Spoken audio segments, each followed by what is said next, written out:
What's up, y'all, man? It's your boy Andre, and we back again with another episode of Making Dollars and Cents with Ron Cunningham. What's up? What's up, man? How you doing, man? How was your week? Man, it's been a good week. A lot of things happening, a lot of things changing since I've seen you live. Talk to me.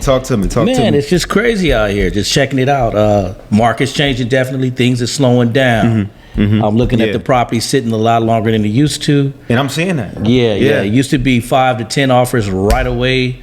Now it's more like, Yeah.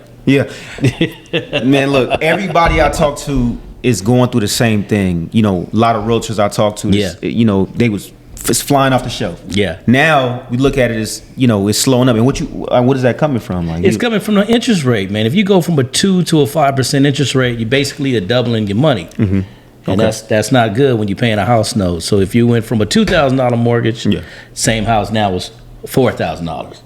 So that can change the whole bunch of things when a person's in the mind frame of buying a home. Yeah. So pretty much double, with the interest rates going up, and it looks like they're going to probably take another hike or two before it stops. So do you think it's a good time to buy right now? I think it's always a good time to buy real estate, as long as you buy within something you can afford. I mean, the market's just correcting itself. It's going back to what it used to be. Yeah. And when I first got into business, rates were about 6.5%, 7%. Okay. And it's just getting back to that. Okay. So for those who don't know, what's considered a good rate? You know, because I mean, you've been doing it for so long, you've seen top and bottom. But what's considered a really good rate? Because I know it varies. I think a good rate is the amount of money that you can actually afford for the house you want to own. Okay. Don't get so caught up in the rate. If you see a house that you want, you can afford the house, buy the house. Okay. Because rates are one thing. If you can afford the $2,500 note and your rate's 5%, and that's where it puts you, get the house. Yeah. Okay. Live your life. You can't live your life based on a rate. Long as you can afford it. You want to make sure you can afford the payment. But so many people get caught in a rate. Yeah. Sometimes a rate might just from like a 5 to 5.25, and a payment made, just for instance, payment might be $90 more, and people make a big deal about it. Oh, I'm not paying an additional $90, and they lose the opportunity to get a whole home for their family, and then they go back to renting in an apartment for another 5-10 years. That to me doesn't make sense. Yeah. If the rate is something you can afford, buy the house when you can, especially if you have an opportunity to get in now. There you have it, people, because once again, I'm talking to so many people, and they're like, man, I'm going to wait till next year to buy, and I'm going to wait till this year to buy, and it's not the time to buy. There you have it from an expert. Listen, it's always time to buy. Always. Yeah. Don't let the rates discourage you. It's time to buy now. Yeah. At the end of the day, property is where it's at. You know what I'm saying? So, look, get in position. You know what I'm saying? And speaking of get in position, what does that look like, right? Because we always talk about getting in position and, you should buy, but what does that look like, someone getting in position? Where does it start? It starts with the loan application. That's what I always tell people. Start by going to a broker, preferably me, but whoever you may trust or whoever's in your community at the time. The GOAT. Yeah. The GOAT. But you want to start with getting your application filled out. That's what you want to do. It's a few steps you want to do to get qualified. The loan application, better known as a 1003 or a loan app. We all use all kind of verbiage for it, but we know it in the mortgage business as a 1003. And what you want to do first is fill out the loan application. You want to complete it. It's like a 4 or 5 page app. Then you sign some disclosures. You date it. You sign it. You sign authorizations. Yeah. Then you go into the process of getting your loan looked at. And that seemed real easy. You know what I'm saying? Fill out the application, get it done, put your info, and it's just name. What is it? Name, social, phone number, years of employment. Okay. If you got a spouse, same information for them. If you by yourself, you put all your information, definitely income, your overhead, your liabilities. A lot of things are going to go on there. Yeah. Your valuables, your 401k, insurance. It's a whole lot of information. Put a lot of data down so the banks can look and see exactly how solid you are, how savvy you are, or how new you may be. But they want to get a feel for who you are as a borrower. Got it. Credibility, and we was talking about that in the last episode. Yeah. Credibility. Get in position, be credible, and so when you talk about what your income, right? Yes. What is the income, or how do you gauge that on what needs to be based on what they're buying, right? So if they're buying, I don't know, a $500,000 house, right? How do you base that exactly? Rule of thumb is if you're buying a piece of property, they want you to make 3 times the amount of the note. So it depends on the rate. Okay. The lower the rate, the lower the note. Okay. The more house you can buy. Higher the rate, lower the amount of house you can buy. Yeah. But the rule of thumb is they want to see you, if you're buying a house that's going to cost you $2,500. Okay. They like to see you hands down making $7,500. Okay. That's kind of the rule of thumb. And then they don't want to see a whole lot of money going out of that $7,500. They will allow some living expenses. Okay. Car note, insurance, cleaners, food, etc. But they like to see you at least making 2/3 the amount of money that you're going to be responsible for each month. Okay. So it's just about being comfortable. They want to know that you're comfortable and you're not, spending all your money on that mortgage. They don't want to see you extend it at all. That's a bad word in the real estate business. Okay. They do not want to see borrowers extend themselves. They do not necessarily, even though it's rumored that they like to foreclose, they necessarily don't like to foreclose. It's a tedious process and it takes a long time and people get hurt, Yeah. So they'd rather not foreclose. They'd rather deny you up front than opposed to give you a loan that you can't afford. Okay. So we're talking three times whatever it is you make.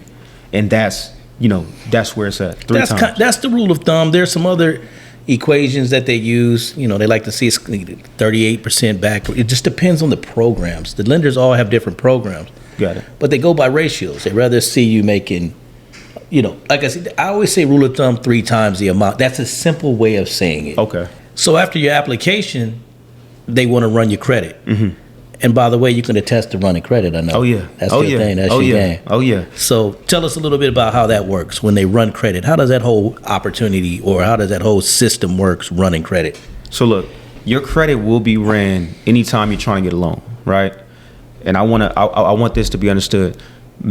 Always make sure that credit is in position, right? And any credit is repairable, right? So you can have and I'm gonna be real. I had a 400 credit score at one time. I didn't even know it went that low. Yeah, it happens. I didn't know it went that low. But it's correctable. It's correctable. 400 credit score. But at the end of the day, you can have a second chance at this. You know what I'm saying? Understand that a lot of that stuff, it can be disputed. You can dispute a lot of things that's on your credit because honestly, a lot of things is inaccurate anyway, right? And because it's inaccurate, it can be taken off your credit. Wow. So don't ever say to yourself, I got a 400, I got a 500, I got a 600. I can't do nothing. I can't buy this property. You know what I'm saying? Understand that credit can be repaired, and it's all about taking the negatives off and putting positives on there. And you ask, like, what's the positives? Positives are trade lines, right? Showing that other banks give you money. Because if banks know that other banks give you money, they will give you money. And I actually got a cheat code. And I realized this a few years back is that you can buy trade lines to put on your credit. Wow. Right? You can buy trade lines to put on your credit to beef your credit up. Oh, wow. Right? So with the trade lines, you look at people that have credit cards that have great standing over time. Yes. Right? They've never missed a payment. The credit limit is amazing. And you can do what's called piggybacking. Piggybacking is them adding you as an authorized user on that credit card. What that does for you is it gives you their payment history. Yeah, I heard the wealthy do that for their kids, for like college students. Yeah. So you essentially you're borrowing a person's credit. So, a lot of us, we like, man, it's going to take us 3 years to build this credit. In reality, no, it's not. Because people are buying credit lines every day. And so 2 parts to credit repairs. 1, taking the negatives off, and 2, putting positives on. It's like going to the gym. You want to get all the negative stuff out your system and put positive things in your system. Start eating better. You know what I'm saying? Start working out more. Start putting healthy things in your system. It's the same thing with credit. You know what I'm saying? You're taking negative things off and putting positive things on there. And once you do that, you're back in the game. I got you. So at Polk Enterprises, we can do everything for you. If you're talking about taking the negatives off, we can do it for you. If you're talking about putting positives on there, we can do it for you. So at the end of the day, it's a one-stop shop. And it's actually a very simple process. So whenever you're ready, be sure, Polk Enterprises, 818-561-0124. Beautiful, man. Beautiful. Thank you for that information. It's well needed, and I hope people hear you. Don't just assume. Don't self-diagnose your credit. Go to a professional. Let them run your credit. get your scores, and then work with a person like Andre if they're low, or you move on with the process of purchasing the house with a person like myself if it's in a good space, like 620 and above. 620 is usually the base, but 620 and above is what you're looking for. So after you've got your credit in position, right? Look, you messed up. It's good. You're back in position now. Now that you're in position, you get with my guy Ron, and you go straight for what you're trying to get. Basically, after what you just mentioned, they review the file. They got your application. They run your credit. They look at your income documents. Now they're reviewing the whole file. The property is now in question. Appraisal is ordered. If the appraisal checks out and it's worth what you're buying it for, or even worth more than what you're buying it for, green light. Okay. Banks are ready to do what you call approve the loan. Go to docs. Docs get signed and notarized. It goes to funding. It funds. Then it records, and it's official.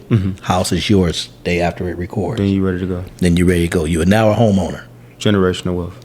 Just 30 like days. that. 30 days, guys. 30 days. That's the average time. Yeah. The average time takes about 30 days. If you're doing hard money loans, that's another subject. But if you're doing other type of loans, it can be up to 15 days. And there you have it. There you have it. Don't ever count yourself out. Yeah. You know what I'm saying? You know, it don't matter where you come from. Yeah. It don't matter what you've went through in the past. Yeah. Look, don't count yourself out. Yeah. You know what I'm saying? A lot of us count ourselves out all the time. Yeah. And we let other people tell us what we can and we can't do. You know, believe in yourself, you know, and get in position. Get with the experts. Yeah. You know what I'm saying? Yeah. Get with the experts and let them help you and mentor you to get in position. Yeah.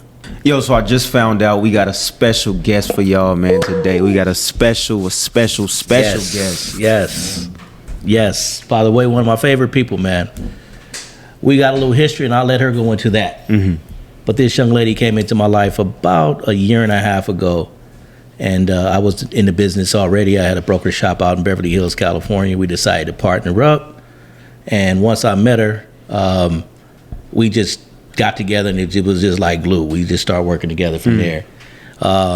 She happens to be a PhD. Okay. She happens to be a real estate broker. Okay. She happens to be the broker of Real Quest Realty. Yeah, talk that talk. She happens to be an investor. Yeah. She happens to have a plethora of knowledge. Okay. And she's a good friend. That's right. Her name is Dr. Jocelyn Towler. Jocelyn, thank you again. It's a blessing to be able to have you here on this podcast, Making Dollars and Cents. And you know, we have so many conversations. I'm always picking your brain. I'm always picking Ron's brain, and I'll be asking you 1,000,001 questions. I know you'd be like, "Boy, leave me alone." No, yes, leave me alone. You know what I'm saying? But you know, for the people, you know, who is Miss Jocelyn Towler? When did you fall in love with real estate? That's what I'm gonna say. Oh, okay. You know, when I was a little girl, I actually started drawing houses. Okay. And I remember just drawing it out, and I knew the square footage, and I knew the layout and everything. And my father actually was a carpenter. He actually built furniture. Oh, for real? So in his garage, he had all the equipment there, and he would just make things. In fact, when I was a little girl, I designed our house. Okay. So there were 6 kids, and I think a 4-bedroom home, and I did the whole layout.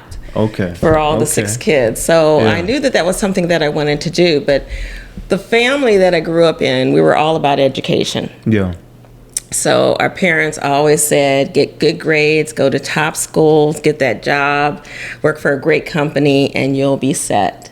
But my parents really weren't business people. Okay. So all I knew was education. And so that's what I did. Yeah, just straight our whole from family. High school straight to school. Straight to school. Well, I went to UC Irvine when I was my bachelor's degree right after high school, and then I wanted to start making money. You gotta make that money. I gotta make that money. You got to. So I was going to school. I remember working at LAX airport. Now, mind you, Irvine's it's about 30-40 miles away, but I would commute because it was nice to have that extra money, had my own apartment and all that. Yeah, hustling. And then I decided to go back to school. So I went and got my master's in clinical psychology because I was always... Hold on. In what? In clinical psychology. Okay. I was always interested in the mind. Okay. Why we think. Why do we behave the way we behave? Mm-hmm. And so I went and got my master's, and then I went and got my PhD, and then the rest is history. Well, it starts this history here. So that's what kicked it off. So you went to school, you got everything done, got official, and so when you were young, you already knew in your head, you was like, yo, there's something about this. There's something about real estate that intrigues me, right? Right. So when I got my PhD, I thought I wanted to be a clinical psychologist. Mm-hmm. But I was more curious about what was happening outside of the therapy room.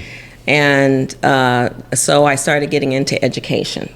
So I became a college administrator, and I was at a college, working with facilities and planning, student services, all of that. But my heart was still in real estate. Yeah. And I remember one day, I think I was with my husband at a conference, and so I would always bring books. I'm a bookie person. And so I read Rich Dad, Poor Dad. That's the book. That turned my life around. It really is. Especially, it really spoke to us because he talked about the poor dad was the educator. Yeah, that's the book that changed my whole perspective on business and especially on real estate. Mm-hmm. So I always say Rich Dad, Poor Dad. People, what's Rich Dad, Poor Dad? Rich Dad, Poor. That's the book. Go check it out. Rich Dad, Poor Dad. That's the book.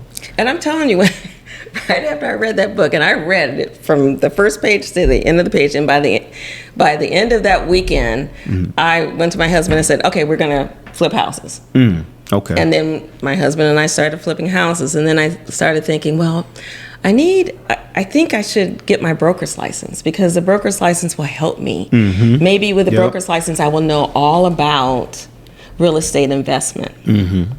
So I got my broker's license, and it didn't say anything about how to invest in real estate. No. So it was just the broker's license was just how to do the contracts to keep everybody, safe. Yeah. So how did you learn how to flip then? Like if that didn't show you the broker class, if that didn't show you, how did you? Did you take a course on that, or was it? Just the books. Just the books. I went to a couple of seminars. This is when the seminar thing started becoming really big. Mm-hmm. And so they would bring you into the seminar to tell you a little bit about it, but not enough unless you paid more money for that seminar. I've been in them seminars. Right. They be like, yo, it's gonna be $25. You get there, you like, okay, cool, $25. You're like, look, it's gonna be $25,000. And for $25,000, we go. Hold on, wait, I thought it was $25. Step by step, right? Yeah. No, I've been there. Yeah. So we just did it. That's how we learned. Mm-hmm. So, would you say, was it good money? So yeah. It was. Mm-hmm. Was that the first taste of like, yo, because that flipping, people flippers, y'all be making that money. Yeah, you can if you know what you're doing. Mm-hmm. So this was a lesson to us because we started thinking about, look at the beauty. Let's bring it out, right? And so you're spending all that time working with the contractors, working with subcontractors to just make sure, we want this color, we want this kind of furniture, we want all this. And we really weren't designing it for the neighborhood. And so we wasted a lot of time and money because we weren't thinking smart. And a lot of people I see to this day, they love the interior design. But you're doing it for yourself and not for the buyer. Got it. So that's where you waste your time, you waste your money, and sometimes they don't even like it. They'll say, well, I don't like gray, I don't like blue. So it's what I've learned over the years, keep it neutral. Got it. Okay. So for someone who wants to get into flipping, right, where do you start? Right, where do you start? Are you starting with your credit? Are you starting with is it financing? And like, where's the step one? So I highly recommend that you work with someone who's already an investor. Okay. Mentorship. You have to do that because there are a lot of numbers in there. And if you don't really account for that, you will lose money. Yeah. You will lose money. And they make it seem so simple, and you hear it all the time. I made $50,000. I made $70,000. I made $300,000. But you don't know what goes into it. So, for example, if you see a house right now and let's say that it's $400,000. How do you know if that's a good deal or not? True. Right? So you have to know the neighborhood. Mm-hmm. You have to know the top values of the area. We call them after repair value and the comparables.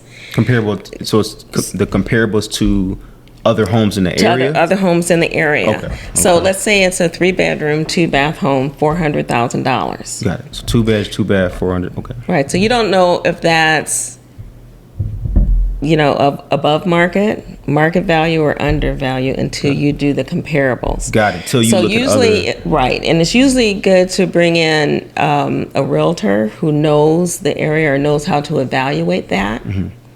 And let me tell you, there's so much I can tell you, so I don't know if we have time for the episode. Look, I'm here. But I'm here telling for it. You know what I'm because saying? I know you got the game. Don't trust comps from a realtor. Yeah, okay.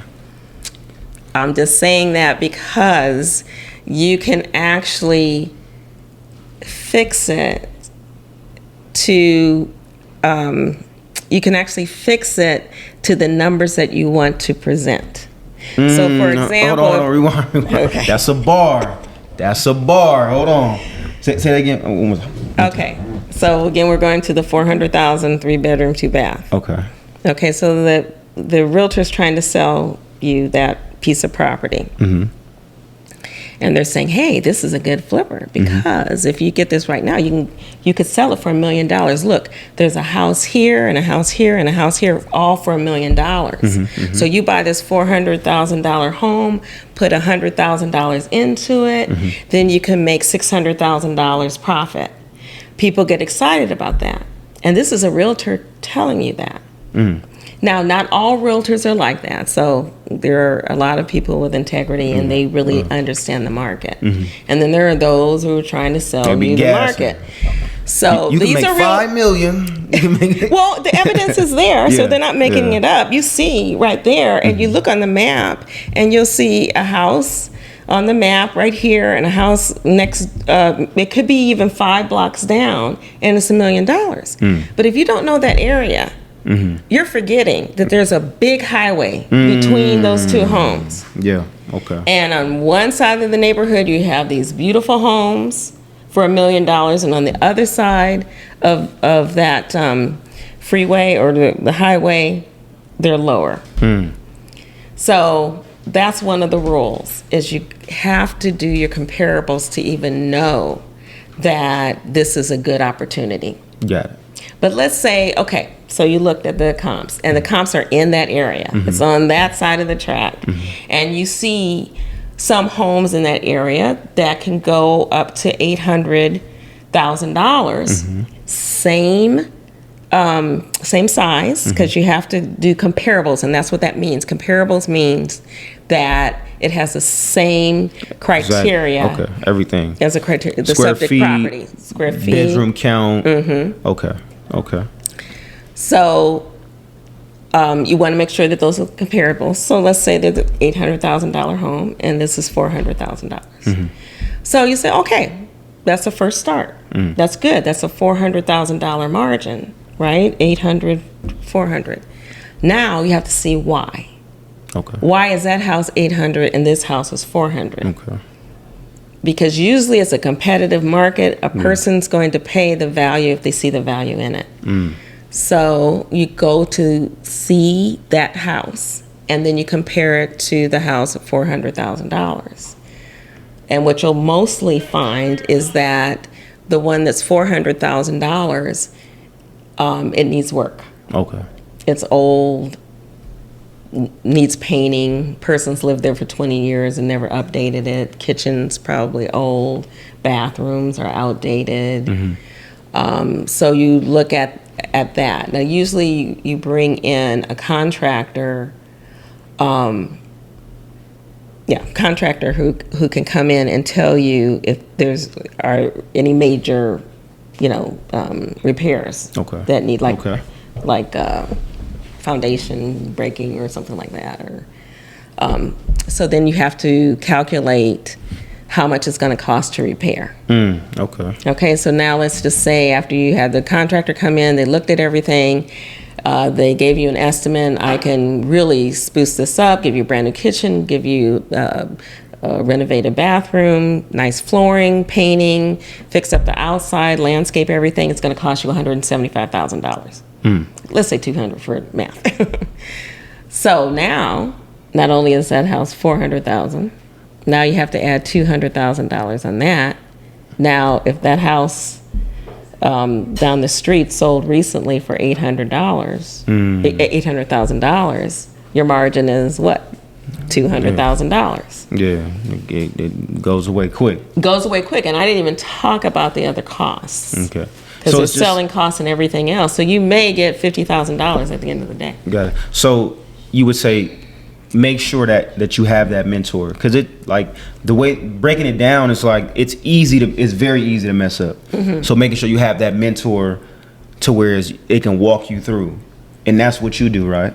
You mentor. You know what I'm saying? So somebody can get with you and say, hey, well, I want to flip this house, and you can work with them from start to finish on the whole project. Yes, and not only do that, but we have trainings. Okay. What we do is we have trainings for people who want to get into the game, and this is just one way of making money in real estate.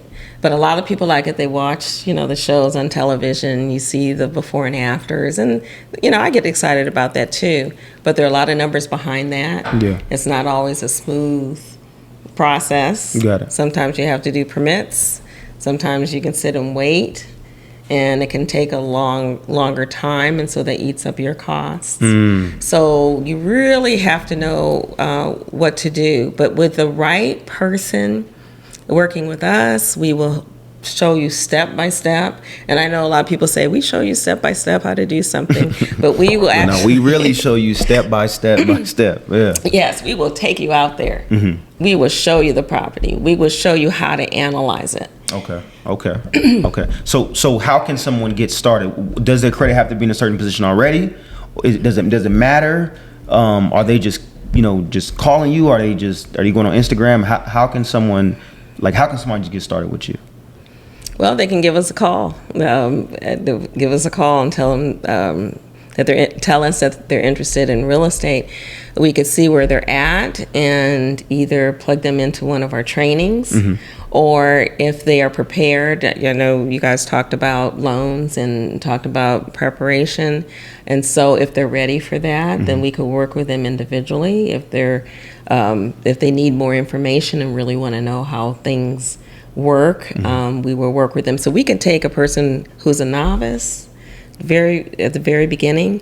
They don't even have to have the strongest credit. For example, let's just say that your credit's not that great. So we say cash poor, but you may have assets. Okay. You may have retirement, you may have like equity in your home, IRAs, things like that. And you may be able to pull money out of that, even if you have bad credit. And depending on your credit, as you well know more than me, you can balance it out. So isn't that true? If a person has like low credit, but they can put 30% down or 40% down, then they can still get that property. Exactly. Jocelyn, so much game as usual. You know what I'm saying? And I still got 1,000,001 questions, and I'm gonna still hit you. And we go. I need an hour. You know what I'm saying? I need that game. And y'all need to get with her. Y'all see what she doing. You know what I'm saying? She really does it. You know what I'm saying? So make sure y'all get with her as soon as possible, because I'm gonna get with her. It was like I said, give me about an hour. I know, but I need the game, because once again, man, this is important. You know what I'm saying? So let's get the game, and let's take it, and let's really apply it, and let's build generational wealth. Thank you again so much for coming. Thank you for having me. I appreciate y'all. I appreciate you. Thank you so much. Come see the experts right now. Come see them. Polk Enterprises on Instagram. That's at Polk Enterprises. And my man Ron Cunningham with Real Quest Realty Corp. That's at Real Quest Realty Corp. Yep. I'm going to get you qualified. I'm going to get you to close. Let's get it in. Man, let's do it. Yo, once again, man, thank y'all for watching Making Dollars and Cents podcast. Make sure y'all like, subscribe, leave your comments, man. We appreciate y'all, and we'll see you next week. That's what's up. Thank you, guys. Appreciate you. Peace.